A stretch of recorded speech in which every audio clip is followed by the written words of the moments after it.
अ very warm welcome dear students. आज हम लोग एसी सर्किट चैप्टर के न्यूमेरिकल्स और एमसीक्यू सॉल्व करेंगे।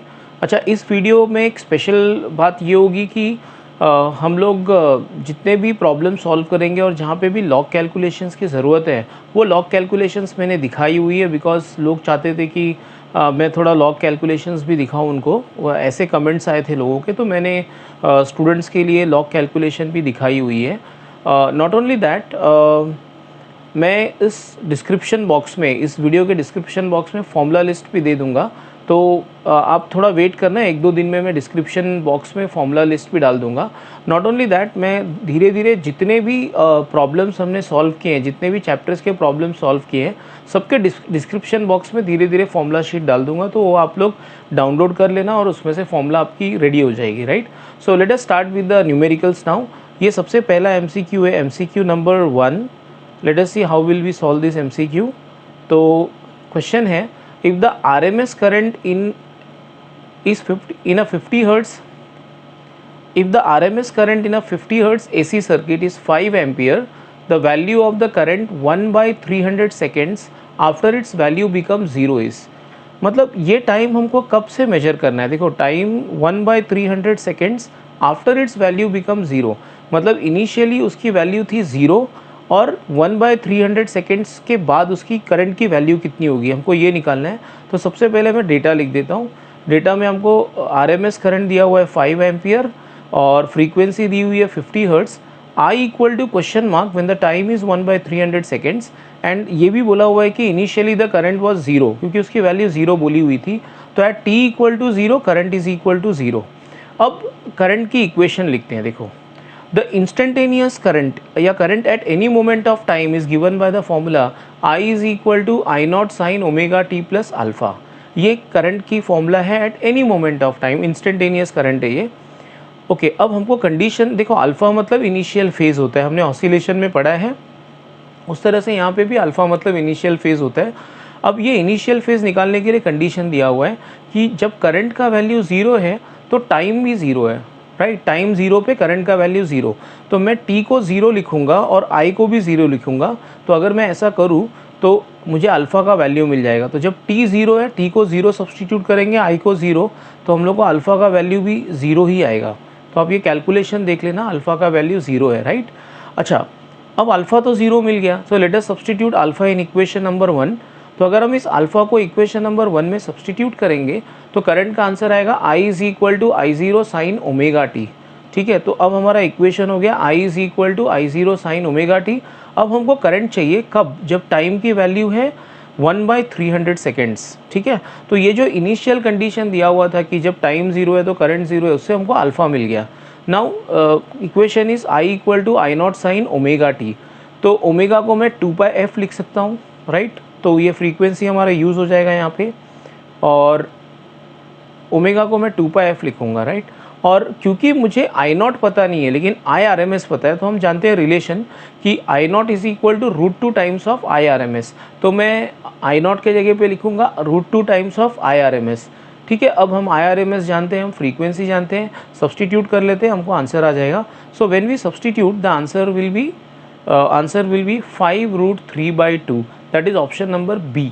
तो ये कैलकुलेशंस आप देख लेना, मैंने एक एक स्टेप लिखा हुआ है, आपको आराम से समझ में आ जाएगा, राइट। अब हम लोग सेकेंड MCQ की तरफ चलते हैं। The second MCQ is a resistor of 500 ohm, मतलब ये कैपिटल R की वैल्यू दी हुई है, एंड इंडक्टेंस ऑफ 0.5 हेनरी, मतलब ये L दिया हुआ है, inductance, self inductance, are in series with an AC source which is given by V 100√2 sine 1000t। The power factor of the combination is. ठीक है, अब ये हमको R दिया हुआ है, L दिया हुआ है, ये इक्वेशन दिया हुआ है, और पावर फैक्टर मतलब cos phi is called as power factor. ठीक है, तो लेट अस सी, ये हमारा डेटा है और पावर फैक्टर का फॉर्मूला है R/Z। आपको याद होना चाहिए, पावर फैक्टर cos phi का फॉर्मूला है R/Z, तो हमको Z निकालना पड़ेगा। तो सबसे पहले देखो, हमारा इक्वेशन दिया था 100√2 साइन 1000t, और जनरल इक्वेशन है AC वोल्टेज का E equal to E0 sine omega t. तो अगर मैं इन दोनों इक्वेशंस को कंपेयर कर लूँ, देखो ये भी EMF या वोल्टेज का इक्वेशन है और ये भी EMF का इक्वेशन है। So if I compare these two equations, I will get omega. Omega is equal to 1000 radiance पर सेकेंड. ठीक है. अब मैंने आपको बोला कि cos phi का फॉर्मूला होता है r बाई z. तो z निकालने के लिए देखो z का फॉर्मूला है root of R square plus XL minus XC the whole square. ये आपका z का फॉर्मूला है root of R square plus XL minus XC the whole square. अब इसमें मेरे ख्याल से कैपेसिटेंस तो है ही नहीं, तो एक्सी का टर्म नहीं आएगा और z का फॉर्मूला होगा root of R square plus XL square. तो हमको एक्सएल निकालना पड़ेगा, राइट. तो पहले एक्सएल निकाल लेते हैं. एक्सएल का फॉर्मूला है XL is equal to omega L. Omega हम ऑलरेडी ढूंढ चुके थे, एक्सएल मिल गया. आर हम ऑलरेडी जानते ही हैं. ओके, तो let us find out Z impedance.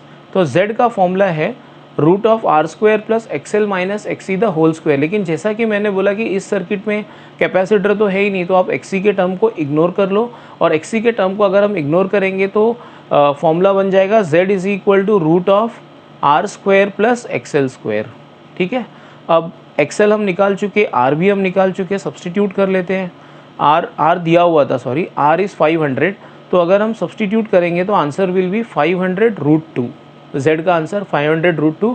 और मैंने आपको पहले ही बता दिया था कि पावर फैक्टर का फॉर्मूला होता है cos phi is equal to R by Z. तो बस अब हम इसमें सब्सटीट्यूट कर लेते हैं, हमें आंसर आ जाएगा. तो cos phi is equal to R by Z. R भी जानते हैं, जेड भी जानते हैं. तो cos phi का वैल्यू है 1 बाई रूट 2 और 1 बाई रूट 2 को 0.707 भी लिखा जा सकता है, बट ऑप्शन में 1 बाई रूट 2 है. तो यही हमारा फाइनल आंसर है, option A. Option A is the final answer. अब अगर हम क्वेश्चन नंबर 2 के बारे में फिर एक बार बात करें तो उसमें पावर फैक्टर पूछा हुआ था. और आप लोगों को मालूम है कि सिर्फ इस साल because of the Covid problem power वाला पार्ट ही सिलेबस से डिलीट कर दिया गया है. तो अगर आप सेकंड क्वेश्चन को इग्नोर करो तो भी चलेगा, कोई बात नहीं है. ओके, लेकिन हम लोग थर्ड क्वेश्चन की तरफ चलते हैं. अब third question, in a circuit L, C and R are connected in series with an alternating voltage of frequency F. The current leads the voltage by 45 degrees. The value of C is. अब आप ध्यान से सुनना, अगर current leads the voltage बोला गया, current leads the voltage मतलब capacitive nature is dominant. Capacitive nature ज़्यादा डोमिनेंट है. इन अदर वर्ड्स मैं ये कहना चाहता हूँ कि XC will be more than XL. अगर करंट लीड्स द EMF है तो XC will be greater than XL. Capacitive effect will be more than the inductive effect. अब पहले तो मैं आपको tan phi का फॉर्मूला बताता हूँ कि tan phi, tan of the phase difference, okay, is equal to XL माइनस XC by R. Mod of XL माइनस XC बाय R. मैं आपको पहले ही बता चुका हूँ कि इसमें दिया हुआ है कि करंट लीड्स द वोल्टेज. अगर करंट लीड्स द वोल्टेज है तो capacitive effect is more dominant, मतलब XC will be greater than XL. ठीक है. तो इस जगह पे XL मॉड ऑफ XL माइनस XC की जगह पे अब मैं लिखूंगा, जो मॉड का मतलब क्या होता है कि बड़ा माइनस छोटा, क्योंकि अब मैंने जज कर लिया कि XC बड़ा होगा, इसलिए अब मैं लिखूंगा XC माइनस XL. तो tan phi का फॉर्मूला होगा XC minus XL by R. ठीक है. मैंने आप लोगों को एक्सप्लेन कर दिया यहाँ पे कि क्यों ऐसा करना चाहिए. Okay, now please see here, phi हमको दिया हुआ है, the phase difference between the current and the EMF is given as 45 degrees. तो phi की जगह पे मैं 45 लिखूंगा और tan phi होता है 1. tan 45 1 होता है तो tan phi 1 हो जाएगा. तो tan 45 is XC minus XL. अच्छा, अब XC का फॉर्मूला है 1 बाय ओमेगा C और या 1/2 पाई FC और XL का फॉर्मूला है 2 पाई FL. तो XC के जगह पे मैं लिखूंगा 1/2 पाई FC और XL के जगह पे मैं लिखूंगा 2 पाई FL. तो इक्वेशन कुछ इस तरह से दिखेगा, कुछ इस तरह से दिखेगा. अब हम लोग को C चाहिए था तो मैंने ये सारा टर्म नीचे ले लिया और C को लेफ्ट राइट में लिया तो वो न्यूमरेटर में चला गया. तो ये हमारा फाइनल आंसर है, right. This is our final answer. और ऐसा है ऑप्शन नंबर डी. तो ऑप्शन नंबर डी इस क्वेश्चन का आंसर है. तो आप थोड़ा ध्यान रखना है इस क्वेश्चन में कि दिया हुआ कैसे जज करना है कि कौन बड़ा है कौन छोटा है. अगर करंट लीड होगा विथ रिस्पेक्ट टू वोल्टेज तो सर्किट कैपेसिटिव होगा और XC will be more than XL. और अगर करंट लैग होगा विथ रिस्पेक्ट टू वोल्टेज तो सर्किट इंडक्टिव होगा या फिर XL will be greater than XC. ठीक है, ये तो थ्योरी में डिस्कस किया जाता है वैसे भी. तो अब हम आगे बढ़ते हैं, दैट इज़ फोर्थ क्वेश्चन की तरफ. In an AC circuit E and I are given by E equal to 150 sine 150t volt and I is equal to 150 sine 150t plus pi by 3. The power dissipated in the circuit. देखो ये फिर एक बार question power पे है और मैं आपको बता चुका था कि पावर वाले सम्स पावर का डेरिवेशन ही निकाल दिया गया है because of the Covid problem. So इस साल के बच्चे अगर ये नहीं करे तो इट्स ओके, बट मैं तो मतलब मैं फिर भी ये क्वेश्चन पढ़ाना चाहूँगा बिकॉज ये वीडियो तो हमेशा के लिए रहेगा, राइट। पावर डिसिपेटेड, देखो पहले मैं डेटा लिख देता हूँ। So this is the data, right, कि हम ये जो इक्वेशन है यहाँ से E equal to E naught sine omega t से कंपेयर करोगे। If you compare this equation, this E equal to 150 sin 150 t volt with E equal to E naught sin omega t, तो इससे E naught 150 आ गया, इससे I naught 150 ampere आ गया। और phase difference अगर आप ध्यान से देखो तो यहाँ 150 t है और यहाँ पे 150 t प्लस π/3 है, तो फेज डिफरेंस आएगा π/3। अब पावर फैक्टर का फॉर्मूला क्या होता है? Power factor is ERMS into IRMS into cos phi. Power factor का फॉर्मूला है ERMS into IRMS into cos phi. अब हमको जो EMF और करंट पता है that is peak and we need to substitute RMS values.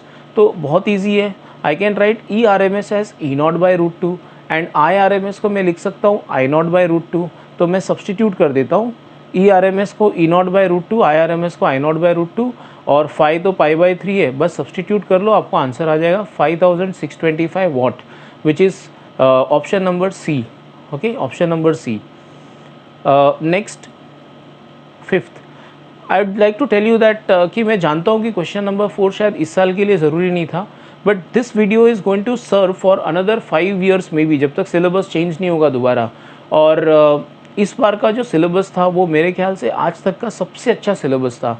मतलब जो बच्चे नीट या जेई मेन देना चाहते हैं, ओके, उनका मैं बोल सकता हूँ कि नीट वालों का तो मैं बोल सकता हूँ कि ऑलमोस्ट 90% तो हमारे HSC के बुक में ही कवर हो गया।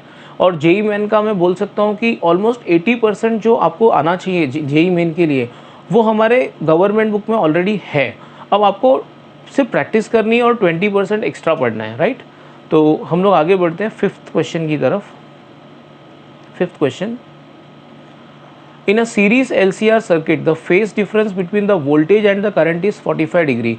मतलब फाई दिया हुआ है 45 डिग्री और पावर फैक्टर पूछा है, और मैं आपको बता चुका हूँ तो पावर फैक्टर होता है कॉस फाई, और फाई ऑलरेडी दिया हुआ है तो कॉस फाई ही ढूंढना है। Okay, power factor is cos phi, cos 45, phi 45 था तो पावर फैक्टर कॉस 45 होगा। कॉस 45 इज़ 1/√2 और 1/√2 होता है 0.707। ये आपको वैल्यू याद रखनी है कि 1/√2 का वैल्यू होता है 0.707, बिकॉज आपको बार बार RMS और पीक को कन्वर्ट करना पड़ेगा, कभी RMS को पीक में कभी पीक को RMS में, तो आपको पता होना चाहिए ये कन्वर्जन फैक्टर की 1/√2 0.707 होता है। ठीक है, अब हम न्यूमेरिकल्स की तरफ बढ़ते हैं। क्वेश्चन नंबर 12, तो MCQs हमारे सारे हो गए, हम न्यूमेरिकल्स करेंगे। Question number 12, if the effective current in a 50 cycle AC circuit is 5 ampere. तो 50 साइकिल AC मतलब फ्रीक्वेंसी दी हुई है 50 साइकिल्स पर सेकेंड, या आप बोल सकते हो 50 हर्ट्ज फ्रीक्वेंसी है। इफेक्टिव करंट मतलब क्या होता है? देखो, इफेक्टिव करंट, वर्चुअल करंट, सबका मतलब होता है RMS करंट, और ऐसा गवर्नमेंट बुक में भी लिखा हुआ है। अगर आप अच्छे से पढ़ो गवर्नमेंट बुक तो उसमें लिखा हुआ है कि वर्चुअल करंट, इफेक्टिव करंट मतलब RMS करंट। तो ये IRMS दिया हुआ है। What is the peak value of current, मतलब हमको I0 ढूंढना है। What is the current 1/600 second after if it was 0 initially, ऐसा देना चाहिए था, इफ़ इट वॉज 0 इनिशियली। ठीक है, मतलब करंट की वैल्यू 1/600 सेकेंड्स के बाद कितनी होगी अगर वो स्टार्टिंग में 0 था। ठीक है, तो ऐसा कोई MCQ हम पहले भी कर चुके हैं। पहले तो मैं डेटा लिख लेता हूँ। देखो, इनिशियल वैल्यू ऑफ करंट 0 है, मतलब at t equal to 0 I equal to 0। ठीक है, मैं डेटा लिख देता हूँ यहाँ पे। F दिया हुआ है, IRMS दिया हुआ है, at t equal to 0 I equal to 0 है। पीक करंट पूछा हुआ है और करंट पूछा हुआ है t इक्वल टू 1/600 सेकेंड्स। पहले तो मैं पीक करंट डायरेक्टली निकाल लेता हूँ। हम सब जानते हैं कि I0 is equal to √2 times of IRMS। I0 is equal to √2 times of IRMS। IRMS हम जानते हैं और √2 की वैल्यू 1.414 है, तो हम सब्सटीट्यूट कर लेते हैं तो हमको आंसर आ जाएगा। So this is the answer for I0। अब इसके बाद में let us calculate the value of current after 1/600 seconds. सबसे पहले आपको पता होना चाहिए the instantaneous value of current is given by the formula I is equal to I0 sine omega t plus alpha, या फाई, आपको जो भी लिखना है आप लिखो, अल्फ़ा लिखो, फाई लिखो, डेल्टा लिखो, दैट्स ऑल ओके। ओके, तो I is equal to I naught sine omega t plus alpha. अब मैंने आपको बोला कि अल्फ़ा को इनिशियल फेज़ बोलते हैं, और इनिशियल फेज़ का वैल्यू किस तरह से निकालेंगे, उसके लिए कोई कंडीशन दिया होता है, हमेशा इनिशियल कंडीशन दिया होता है। इन अदर वर्ड्स कि दिया हुआ है कि t इक्वल टू 0 पे करंट का वैल्यू 0 है, तो when time is 0 I is 0, तो मैं सब्सटीट्यूट कर लेता हूँ इसको। और जब मैं सब्सटीट्यूट करूँगा तो आपको याद होगा पहले अल्फ़ा 0 आया था और अब भी अल्फ़ा 0 आएगा, आप कैलकुलेशन चेक कर लेना, राइट। अल्फ़ा का वैल्यू 0, और इस अल्फ़ा का वैल्यू 0 जो है इसको मैं सब्सटीट्यूट करूँगा इक्वेशन नंबर 1 में, तो मुझे करंट का इक्वेशन आएगा I equal to I naught sine omega t, I is equal to I naught sine omega t, ठीक है। अच्छा, अब आई नॉट में ऑलरेडी निकाल चुका था 7.07, करेक्ट है, और ओमेगा को मैंने लिख लिया 2 पाई एफ। अब एफ भी मैं जानता हूँ 50 है एफ, और टी भी मैं जानता हूँ 1/600, तो मैं सब्सटीट्यूट कर लेता हूँ उनको। तो अगर मैं सब्सटीट्यूट करके सॉल्व करूँगा तो देखो आंसर आएगा 3.535 ampere. This is the answer. Next question की तरफ चलते हैं, question number 13। A bulb is rated 100 watt for 220 volt AC, तो power of the bulb is 100 वाट और 220 वोल्ट AC। देखो अब ये बोला नहीं है कि ये 220 वोल्ट पीक है कि ये 220 वोल्ट RMS वैल्यू है, तो आपको याद रखना कि जब भी कहा ना जाए, जब ना बोला जाए कि RMS है कि पीक है, तो आपको उसको RMS ही मान के करना है, okay. So unless or otherwise mentioned, you have to consider the values as RMS only। मतलब ये जो मुझे वोल्टेज दिया हुआ है ये ERMS मान के करना है, ओके। फ्रीक्वेंसी 50 हर्ट्ज दी हुई है। Calculate the resistance of the bulb and the RMS current through the bulb.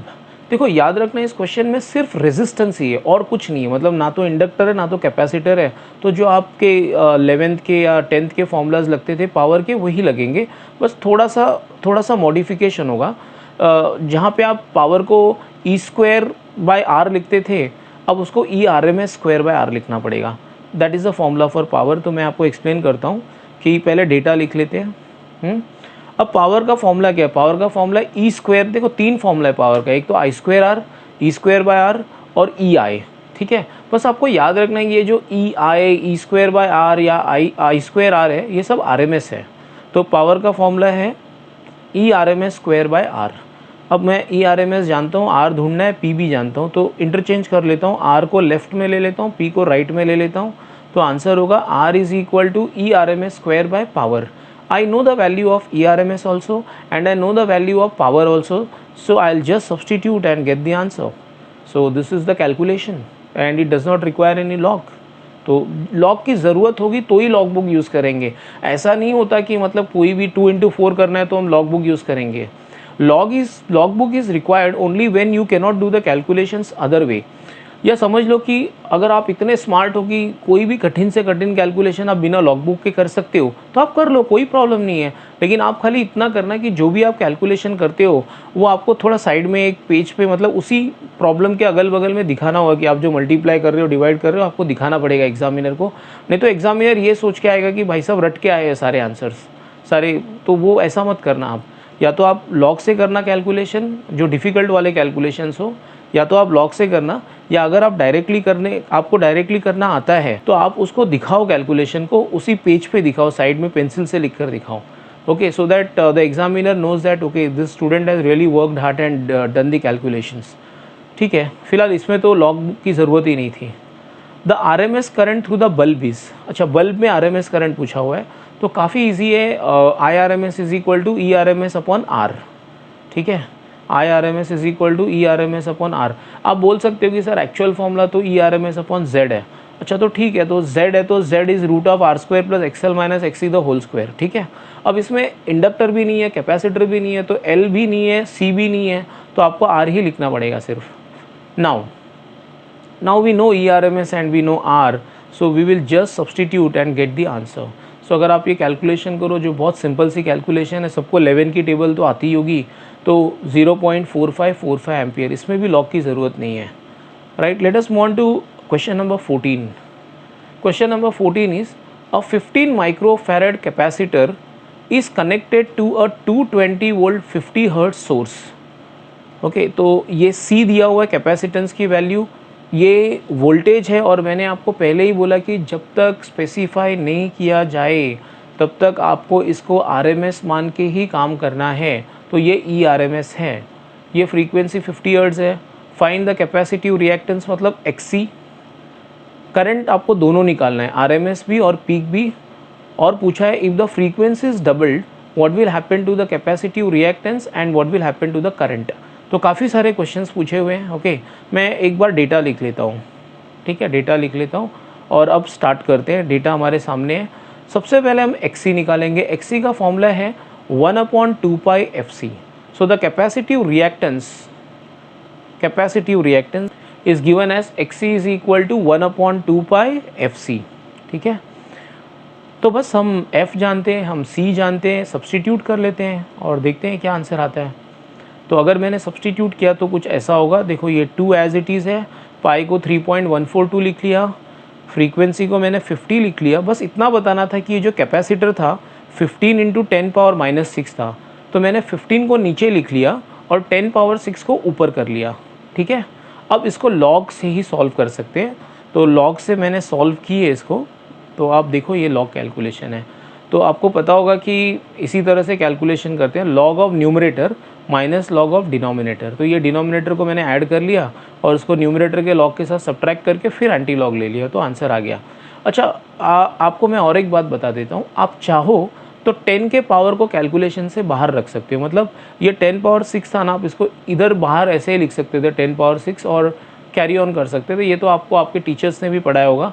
और अगर आपको किसी ने भी लॉग नहीं पढ़ाया तो आप रोना मत, बिकॉज मैंने लॉग का वीडियो बहुत पहले 1 साल पहले ही अपलोड कर दिया है। आप चेक करना, log by professor Ram Sharma, आपको अच्छे से आ जाएगा लॉग। आप टेंशन मत लो लॉग के लिए। ठीक है, ये मैंने इस तरह से कैलकुलेशन करके दिखाया ताकि आपको समझ में आए कि कैलकुलेशन कैसे एग्जैक्टली एक्सपेक्टेड होता है एग्जाम में। तो XC का वैल्यू आ गया 212.2 ओम्स, राइट। इसके बाद में क्या पूछा हुआ है, देखो RMS करंट भी निकालना है और पीक करंट भी निकालना है। अब इसमें ना तो रेजिस्टर है ना तो इंडक्टर है, सिर्फ कैपेसिटर है। तो Z का फॉर्मूला क्या था, √R² + XL - XC the whole square. अब R चला गया, XL भी चला गया, तो सिर्फ XC तो बचा, तो Z के जगह XC आएगा। तो मैं आपको बता देता हूँ कि इसमें पहले तो हम लोग करंट चाहिए IRMS will be ERMS by Z, but Z होगा सिर्फ XC क्योंकि R और XL तो है ही नहीं। तो IRMS का फॉर्मूला लिख देता हूँ, IRMS is ERMS upon XC। ERMS 220 volt दिया हुआ है, XC आपने अभी अभी कैलकुलेट किया। और ये भी कैलकुलेशन डायरेक्टली नहीं हो सकता, तो इसको लॉग से करना पड़ेगा। ठीक है, तो ये मैंने कैलकुलेशन ऑलरेडी करके दिखाया हुआ है, आप चेक कर लेना, ये लॉग बुक रख के सामने चेक कर लेना, तो करेक्ट ही ये कैलकुलेशन। अब हमको पीक करंट निकालना है। देखो पीक करंट निकालना तो बड़ा आसान है, I0 is equal to √2 times of IRMS, है ना। तो इस तरह से हम लोग को पीक करंट मिल जाएगा, √2 1.414 × 1.04। ये शायद एक सिंपल सा मल्टीप्लिकेशन है जो आप आराम से कर लोगे, इसके लिए लॉग मत यूज़ करना। अब और क्या पूछा है कि अगर फ्रीक्वेंसी डबल हुआ तो कैपेसिटेंस का क्या होगा, है ना। तो काफ़ी इजी है, हम कैपेसिटिव रिएक्टेंस का क्या होगा।